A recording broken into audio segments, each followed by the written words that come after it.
5,000 కోట్లతో గాంధీ విగ్రహాన్ని మూసీ నది చుట్టూతా కడతారంట. దానికి గాను దాదాపు 10 ఎకరాలో 100 ఎకరాలో ఇంకా ఇంటిమేషన్ అయితే ఇయ్యలేదండి. ఇంకా డిపిఆర్ అయితే రిలీజ్ కాలేదు. దానికి గాను భూసేకరణ జరుపుతారు.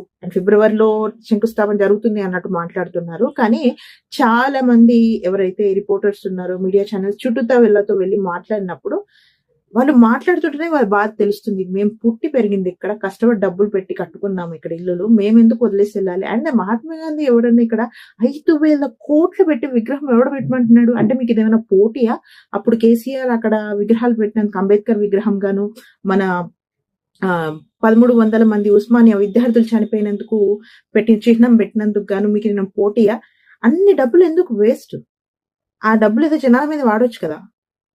దీని మీద మీ కమెంట్ ఏంటి?